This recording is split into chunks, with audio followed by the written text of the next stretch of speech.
Channel के अंदर आपका हार्दिक स्वागत है।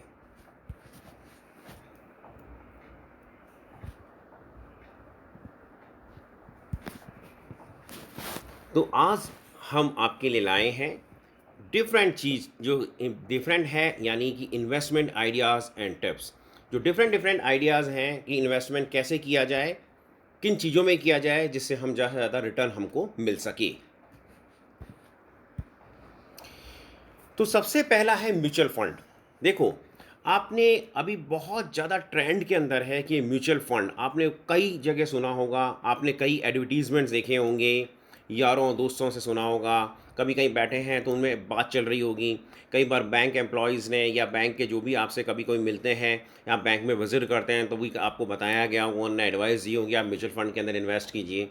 तो म्यूचुअल फंड जो होता है ना, वो अलग अलग कंपनीज़ का होता है। तो सबसे पहले कि आपको म्यूचुअल फंड में किस में कितना इन्वेस्ट करना है, सबसे पहली बात कि म्यूचुअल फंड में इन्वेस्ट करने के लिए किसी भी तरह का मिनिमम अमाउंट नहीं है, आप अपनी सुविधा के अनुसार उसमें जमा कर सकते हैं एवरी मंथ। सेकंड, आप कंपनी सेलेक्ट कर सकते हैं। आप कंपनी को देखिए कि कौन सी कंपनी की ग्रोथ अच्छी आ रही है, कौन सी कंपनी रिटर्न अच्छा दे रही है, उसके हिसाब से आप म्यूचुअल फंड में लगा सकते हैं। थर्ड, आपको लगता है कि ज़रूरी नहीं है कि एक ही म्यूचुअल फंड लें, अलग अलग कंपनीज के म्यूचुअल फंड 1 2 3 ऐसे अलग अलग ले सकते हैं आप। तो ज़्यादा जानकारी के लिए बेटर ये रहेगा कि आप अपनी फाइनेंशियल एडवाइज़र से कांटेक्ट करें, वो आपको अच्छी तरह से ज़्यादा एक्सप्लेन कर पाएंगे। एक दोस्तों, फिक्स डिपॉज़िट ये बहुत ही एक पुराना तरीका है जो आप अपने फैमिली मेम्बर से सुनते आ रहे होंगे।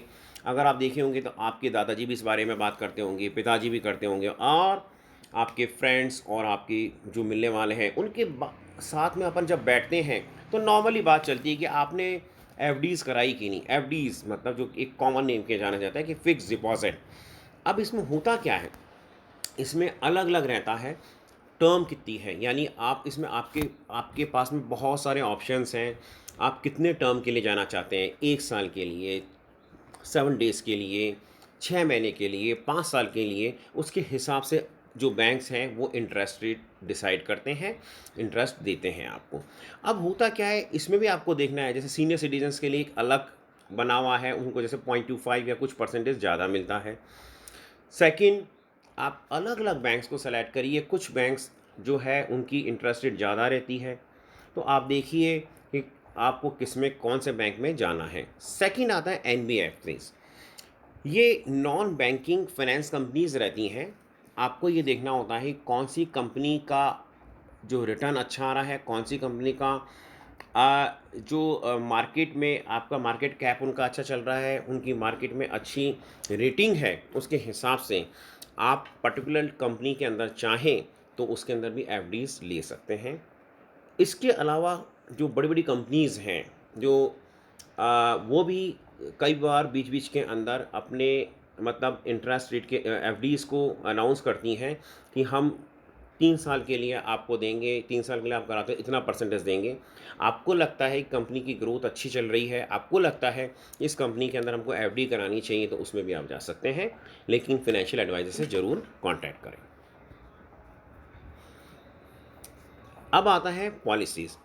मार्केट के अंदर पॉलिसीज़ रहती हैं, बहुत सारी पॉलिसीज़ हैं, पॉलिसीज़ जो बैंक प्रोवाइड करते रहते हैं।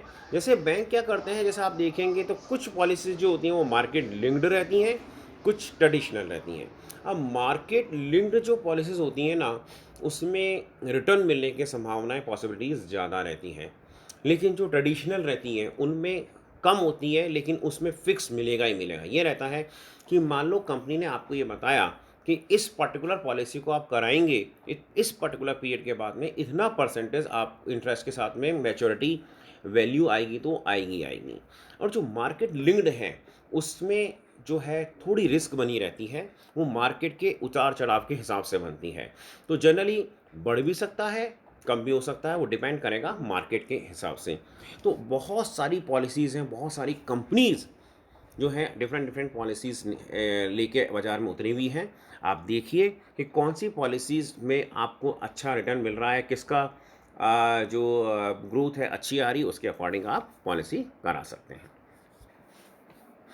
इस तरह से स्कीम्स हैं। गवर्नमेंट बहुत सारी सारी स्कीम्स लाती हैं डिफरेंट डिफरेंट बैंक्स के थ्रू। प्राइवेट बैंक्स या पोस्ट ऑफिसेस, गवर्नमेंट बैंक्स में जैसे एनपीएस है, पीपीएफ है और अदर बहुत सारी, कुछ कुछ टाइम के लिए, कुछ लंबे समय के लिए, कुछ छोटे समय के लिए अलग अलग पॉलिसीज़ मार्केट में आती हैं। तो आप देखिए, अपने सुविधा के अनुसार जितना पैसा आप जमा करा सकते हैं उसमें ज़रूर कराइए। दोस्तों, आपने सुना होगा आरडी, जिसको हम जानते हैं रेकरिंग डिपॉजिट्स के नाम से। ये भी बहुत ही पुराना है। अपन जब कभी बैंक विज़िट करते हैं तो हमारे को कभी वहाँ जो बैठे होते हैं बैंक के एम्प्लॉयज़, हम आप वो हमारे को ज़रूर इसके बारे में आइडियाज़ देते रहते हैं कि आप आरडी करा लीजिए। इसमें होता क्या है, आपके सेविंग्स अकाउंट से कुछ इंटरेस्ट ज़्यादा मिलता है। तो उसमें फ़िक्स अमाउंट जैसा भी आप डिसाइड करेंगे, मान लो आपको लगता है कि मैं 500 रुपये दे सकता हूँ हर महीने के, मैं 1000 रुपये दे सकता हूँ, 2000 रुपये दे सकता हूँ, तो उतना आप उसको सेट कर सकते हैं वहाँ पे, फिज़िकली वहाँ पे मतलब ऑफलाइन जा कर के भी और ऑनलाइन भी आप ये कर सकते हैं। इसमें क्या होता है कि जैसे मान लो आपका 2000 रुपये आपने कर दिया, तो ये पर्टिकुलर पीरियड के लिए होता है। जैसे मान लो 6 महीने में मैच्योरिटी इसकी आ गई, तो 6 महीने बाद में एक पर्टिकुलर अमाउंट आपको मिल जाएगा। तो इस तरह से ये आरडीज़ का जो टर्म्स होती हैं अलग अलग बैंक्स में अलग अलग रहती हैं। तो आप बैंक से पूछिए और उसके बाद में अपना डिसाइड कर सकते हैं। सिप, हाँ, ये बहुत ज़्यादा कॉमन है, बहुत ज़्यादा ट्रेंड के अंदर है। इसको हम कहते हैं सिस्टमैटिक इन्वेस्टमेंट प्लान। आपने देखा होगा ये जो सिस्टमैटिक इन्वेस्टमेंट प्लान है, ये सिप के नाम से फेमस है। और अधिकतर आपने सुना होगा लोगों के बीच में, यार मैंने तो इतना सिप करा दिया, मैंने इतने का सिप करा दिया। सिप में क्या है, ये इसमें भी अगेन यही है कि बैंक में आप अलग अलग सिप ले सकते हैं। यानी आप 5 सिप भी ले सकते हैं, 2 सिप भी ले सकते हैं, 3 सिप भी ले सकते हैं, 1 सिप भी ले सकते हैं। ये भी अलग अलग कंपनीज़ के अंदर अलग अलग, जो कोई भी बैंक के अंदर आप अलग अलग कंपनीज़ में करा सकते हैं। इसमें मिनिमम अमाउंट कुछ भी नहीं है। मान लो आपका 1000 रुपीज़ कराना चाहते हैं एवरी मंथ, 2000 कराना चाहते हैं, यानी एक में आपने 1000 रुपये के हिसाब से ले लिया, दूसरी में आपने 2000 के हिसाब से ले लिया। तो आप नंबर ऑफ सिप ले सकते हैं। ये मार्केट लिंक्ड रहती हैं। तो उस चीज़ को आप एक बार अपने फाइनेंशियल एडवाइज़र से कराने से पहले समझिए। आपने, हाँ, ये शेयर मार्केट जो है बहुत ही ऐसा लगता है कि जैसे हर आदमी उसके अंदर बहुत पैसा कमा लेगा और रातों रात बहुत कुछ बन जाएगा।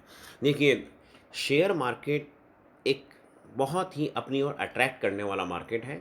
इसमें हम बहुत कमा भी सकते हैं, गंवा भी सकते हैं। अगर हम मार्केट को अच्छी तरह से रीड करके, कंपनीज़ को अच्छी तरह से रीड करके, उनका अच्छी तरह से पूरा ग्रोथ, रिटर्न, उनकी क्या चल रहा है मार्केट के अंदर, उनकी पिछले 52 वीक्स के अंदर उनकी क्या रही थी, कंसोलिडेशन पीरियड क्या रहा था, वो कितना बढ़ता है, कितना रिटर्न देता है, इन सब चीज़ों की जानकारी के हिसाब से के बाद में ही आप शेयर मार्केट में उतरिए, पहला। दूसरा, शेयर मार्केट में उतरने से पहले आप जो ऑलरेडी शेयर मार्केट में काम करते हैं, अपने फ्रेंड्स वगैरह, उनसे एक बार संपर्क जरूर करिए, उनसे थोड़ी बहुत जानकारी हासिल कीजिए। तीसरा, शेयर मार्केट चालू करने से पहले, यानी मार्केट में पैसा लगाने से पहले, आपको ये देखना है कि बहुत सारे प्लेटफॉर्म्स अवेलेबल हैं, बहुत सारी कंपनीज़ हमारे ये प्रोवाइड करती हैं। तो कौन सी कंपनी का जो ब्रोकरेज है कम हो सकता है। अब ब्रोकरेज में भी ये होता है कि आपको प्लान लेना होता है। यानी आपने सपोज़ करो एक पर्टिकुलर, आपको देखना है कि मैं इतना अमाउंट इन्वेस्ट करना चाहता हूँ, इतना अमाउंट को प्ले करना चाहता हूँ। तो उसमें आपको पर्टिकुलर आप स्कीम भी ले सकते हैं। मान लो आपने कहा मेरे को इतना पर्टिकुलर अमाउंट, तो उसमें कई बार आपको अलग अलग जो कंपनीज़ हैं, बैंक्स हैं, वो पर्टिकुलर आपको पीरियड के लिए पर्टिकुलर अमाउंट के हिसाब से ब्रोकरेज को कम कर देते हैं। तो एक तो ये देखना होता है कि ब्रोकरेज किसका कम है, पर्टिकुलर ट्रांजेक्शन अमाउंट में किस में कम खर्चा आ रहा है। तो जितना कम खर्चा आएगा उतने कमाने की संभावना आपकी ज़्यादा रह सकती है। सेकंड, शेयर मार्केट के अंदर आप कितना भी पैसा लगा सकते हो। ऐसा ज़रूरी नहीं कि मिनिमम अमाउंट हमारा इतना ही होना चाहिए, आप 5000 से भी चालू कर सकते हो। लेकिन आपको सबसे पहले ये समझना होगा कि माने मैंने 5000 रुपये का ट्रेड किया, कोई मार्केट में मैंने पर्टिकुलर शेयर खरीदा, मैं कितने समय के बाद उसको बेचूंगा तो मेरे को कितना मिल रहा है। मान लो आपने उसको बेचा और आपका खर्चा उसके मतलब जितना आपका बचना चाहिए उससे ज़्यादा आ रहा है, तो उसमें आपको काम करने का मज़ा नहीं आया। तो आपको ये देखना है कि पहले तो क्वालिटी शेयर्स लें, कौन से शेयर्स के अच्छे वैल्यू बढ़ती है, कौन सा पैसा अच्छा मिलता है, किस में रिटर्न ज़्यादा मिलते हैं, इस चीज़ को अच्छी तरह से रीड करें। अब आता है कि एक तो है इंडियन मार्केट, एक होता है ग्लोबल मार्केट। इंडियन मार्केट में हमें करने से सबसे बड़ा फ़ायदा ये रहता है कि हमको इंडिया के अंदर कौन कौन सी कंपनीज़ वर्क कर रही हैं उनके बारे में जानकारी लेना आसान रहता है। कौन से मार्केट में गवर्नमेंट कौन सी पॉलिसीज़ ला रही है उसकी जानकारी हमें रहती है मीडिया के थ्रू, जैसे हम न्यूज़ सुनते हैं, न्यूज़पेपर्स में पढ़ते हैं या न्यूज़ चैनल्स में सुनते रहते हैं, तो हमारे को डिफरेंट डिफरेंट आइडियाज़ रहते हैं। अच्छा, मैं बीच में एक बात और बताऊंगा कि शेयर मार्केट के अंदर आपको थोड़ा सा अगर एंट्री लेनी है तो उसके लिए आप एक बार जो कई जो चैनल्स होते हैं जो इसके ऊपर प्रोवाइड करते रहते हैं, चाहे यूट्यूब चैनल्स हों या जो टीवी पे जो चैनल्स आते हैं हमारे, उन चैनल को आप ध्यान से सुनिए, उनसे हम काफ़ी जो इन्फॉर्मेशन गैदर कर सकते हैं। जैसे मैंने बताया कि इंडियन मार्केट और ओवरसीज ओवरसीज में क्या होता है कि जैसे ग्लोबल मार्केट में आप अलग अलग जगह भी जा सकते हैं, यानी न्यूयॉर्क स्टॉक मार्केट में भी जा सकते हैं, हांगकांग, जैसे अलग अलग जो भी कंट्रीज़ हैं उनके उसमें भी जा कर के अपन ट्रेड कर सकते हैं। ऐसा ऐसा माना जाता है कि अगर अपन को लॉन्ग टर्म में इन्वेस्ट करना है तो अपन ग्लोबल मार्केट पे भी जा सकते हैं, अगर अपन को शॉर्ट टर्म के लिए करना है तो हमारे इंडियन मार्केट पे। लेकिन मैं एडवाइस आपको ये दे पाऊँगा कि अगर आप नए ट्रेडर हैं और पहली बार एंट्री मार रहे हैं तो आप शुरू शुरू के अंदर इंडियन मार्केट में जाएं। जब आपको लगता है कि मैं एक अच्छा परफेक्ट हो गया हूं, मुझ में परफेक्शन आ गया है और मैं और अच्छा कर सकता हूं काम, तो आप ग्लोबल में भी ट्राई कर सकते हैं। लेकिन दोनों में जाने से पहले ये ज़रूर जानकारी हासिल करें कि उसका ब्रोकरेज कितना आएगा, क्योंकि जब आप ग्लोबल मार्केट में जाते हैं तो ब्रोकरेज डबल हो सकता है, यानी इंडियन जो ब्रोकर आपको प्रोवाइड करता है प्लस जो वो वहाँ आपको, जैसे मान लो आपने न्यूयॉर्क स्टॉक मार्केट में लगाया तो वहाँ का जो करेगा। तो ये अच्छा, सबसे इम्पॉर्टेंट बात, शेयर मार्केट में एंट्री लेने से पहले जो आपको ऑलरेडी उसमें हैं उनसे ज़रूर पूछें और अपने फाइनेंशियल एडवाइज़र से भी ज़रूर पूछें, उसके बाद में ही इन्वेस्ट करना उचित रहेगा।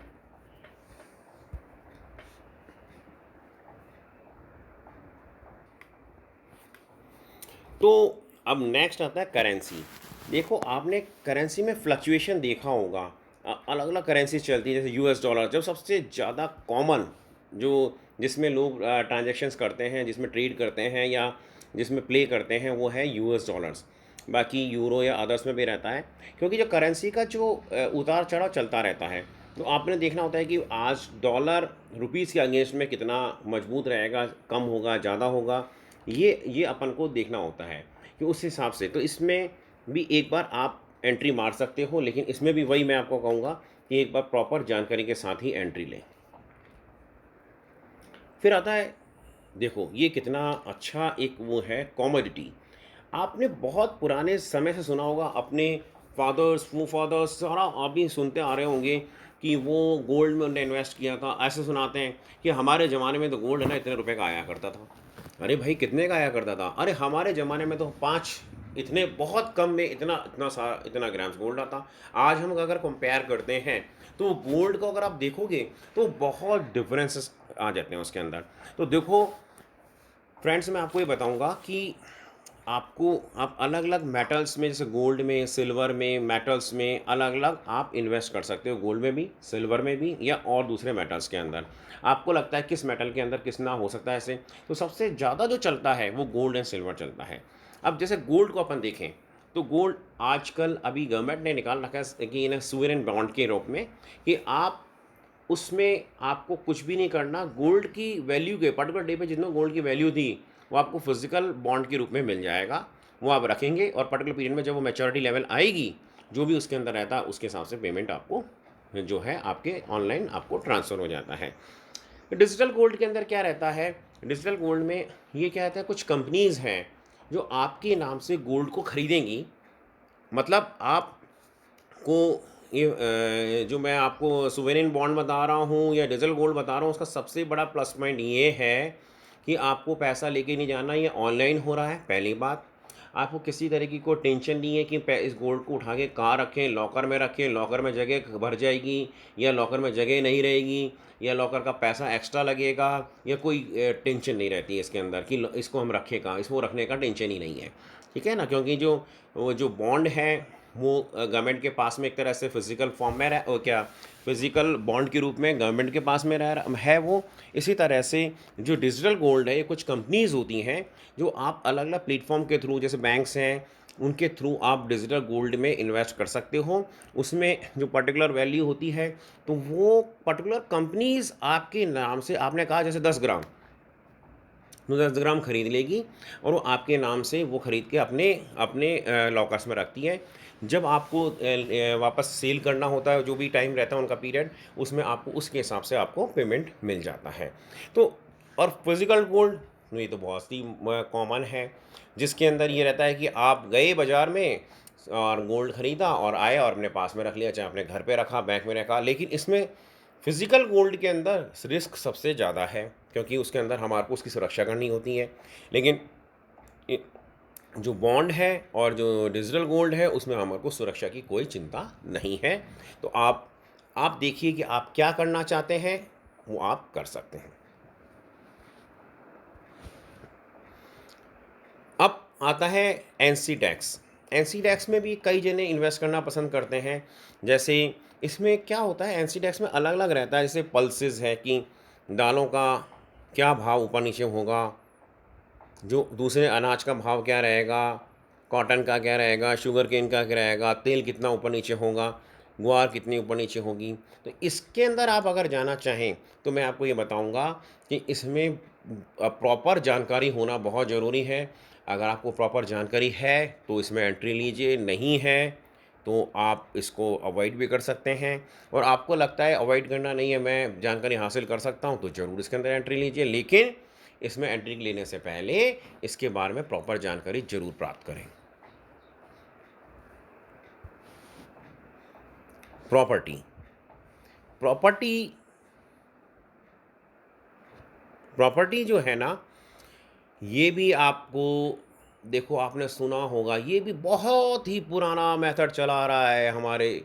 अगर हम देखें तो हमारे जो जो सभी है कि हमारे फैमिली के अंदर शुरू से चला रहा है कि हमने पर्टिकुलर प्रॉपर्टी में पैसा क्या कर रखा है, हमने पर्टिकुलर प्रॉपर्टी में पैसा लगा रखा है। क्यों? क्योंकि समय पे ज़रूरत पड़े तो एकदम से काम आ सके। कहीं बच्चों को स्टडीज़ के लिए भेजना है, या कोई मोटा खर्चा, मैरिज है, या कुछ भी एक्स वाई जेड पढ़ाना है, या और कुछ भी है जिसमें एक बड़ा खर्चे की ज़रूरत है, तो हम एक तरह से प्रॉपर्टी में इन्वेस्ट करके रख देते हैं। देखो, प्रॉपर्टी में इन्वेस्ट तो करना अच्छा है, तो इसमें लेकिन क्या-क्या, किसी पर्टिकुलर प्रॉपर्टी को अगर आप खरीदने जा रहे हैं, तो उसमें क्या-क्या ध्यान रखना है, ये कुछ मैं पॉइंट्स बता रहा हूँ। इन पे ज़रूर ध्यान रखिए, उसके हिसाब से फिर आप करिए। पहली बात कि वो बहुत ज़्यादा महंगी ना हो, क्योंकि जनरली देखा गया है कि बहुत महंगी प्रॉपर्टी को लेंगे तो उसके आगे बढ़ने की संभावनाएँ कम रहती हैं।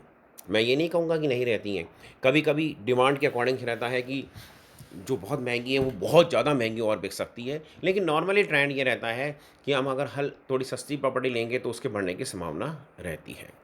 सेकंड, प्रॉपर्टी हमेशा वेरीफाइड होनी चाहिए। नेक्स्ट है, ऐसी लोकेशन पे आप प्रॉपर्टी लीजिए, ऐसी जगह पे लीजिए जिसमें आप उसके अंदर जब भी आप उसको सेल करना चाहें, माना आपको कभी भी कोई ज़रूरत पड़ती है या आपको लगता है कि अब मेरे को सेल करना है, अब मुझे कहीं और इन्वेस्ट करना है, तो आप आसानी से उसको सेल कर सकें। नेक्स्ट होता है कि प्रॉपर्टी अगर बिल्कुल क्लियर होगी, सब कुछ इसमें सही होगा, मतलब आपको बैंक से लोन ईज़िली मिल सके। देखिए, एक में 2 फ़ायदे हैं। एक तो प्रॉपर्टी पे आपको लोन मिल सकता है बैंक के थ्रू, इट मीन्स आपकी प्रॉपर्टी वेरीफाइड है, पहली बात। दूसरी बात, कभी आपको मान लो ज़रूरत पड़ती है कुछ अमाउंट की, तो आपको प्रॉपर्टी सेल नहीं करनी है, बैंक उसके अगेंस्ट, मतलब उस प्रॉपर्टी के अगेंस्ट मॉर्टगेज करके उसको आपको लोन प्रोवाइड करा देता है। और जब आपका अरेंजमेंट हो जाता है तो आप उस प्रॉपर्टी को पैसा जमा करा के वापस ले सकते हैं। नेक्स्ट आपको देखना है कि वो जो पर्टिकुलर प्रॉपर्टी आप लेने जा रहे हैं, वो टेक्निकली और लीगली अप्रूव्ड है कि नहीं, टाइटल क्लियर है कि नहीं। नेक्स्ट होता आपका पर्पस क्या है, प्रॉपर्टी लेने के पीछे प्योरली इन्वेस्टमेंट है, आप कुछ समय बाद उसमें रहना चाहते हैं, आप उसमें तुरंत रहना चाहते हैं, उसके हिसाब से आप प्रॉपर्टी डिसाइड करें कि मेरे को कौन-सी प्रॉपर्टी लेनी है। आप अगर तुरंत रहना चाहते हैं, उस हिसाब से देखिए। आपको लगता है कि कुछ समय बाद आऊँगा, आपको लगता है नहीं मैं कभी नहीं आऊँगा, इन्वेस्टमेंट पर्पज़ से लेनी है, तो ये सारा पर्पज़ आपको पहले पता होना चाहिए, उसके अकॉर्डिंग आपको प्रॉपर्टी सेलेक्ट करनी है। रजिस्ट्रेशन जनरली जो गवर्नमेंट है ऐसा प्रमोट करती है, और आज देखा गया है ऐसा कि हमारे जो फैमिली के अंदर जो फीमेल मेंबर्स हैं, जैसे हमारी मदर है, वाइफ है, सिस्टर है, डॉटर है, या कैसे भी जो भी उनके नाम से अगर हम प्रॉपर्टी लेते हैं तो कुछ परसेंटेज रजिस्ट्रेशन चार्जेस कम लगते हैं। तो एक बार वो आप जो गवर्नमेंट के प्लान देख सकते हैं। अगर आपको लगता है कि हमको इस पर्टिकुलर फैमिली मेंबर में पर्टिकुलर फीमेल फैमिली मेंबर के नाम से लेनी है, उससे हमको एक्स्ट्रा फ़ायदा हो रहा है, तो उसको भी आप एक बार चेक कर सकते हैं। अब आपको मान लो अपार्टमेंट लेना है या किसी पर्टिकुलर टाउनशिप में लेनी है या कई और ऐसी जगह लेनी है, तो आपको देखना है कि बिल्डर हमारे को क्या स्कीम, बहुत सारे builders different different schemes provide करते हैं। तो जो उनको आप सारी चेक करिए, कंपेयर करिए, फिर आपको लगता है कि पर्टिकुलर जो बिल्डर है ये जो भी पर्टिकुलर बिल्डर हमारे को अच्छी स्कीम दे पा रहा है, उसके हिसाब से अपन प्रॉपर्टी को सेलेक्ट कर सकते हैं। तो थैंक यू वेरी मच। सीखो सिखाओ चैनल के अंदर आपने हमारा वीडियो देखा। अगर हमारा वीडियो आपको पसंद आया तो इसको शेयर कीजिए, लाइक कीजिए, सब्सक्राइब कीजिए और बेल आइकन बजा करके इसको हिट करिए, ताकि आपको टाइम पे हमारे वीडियोस मिल सकें।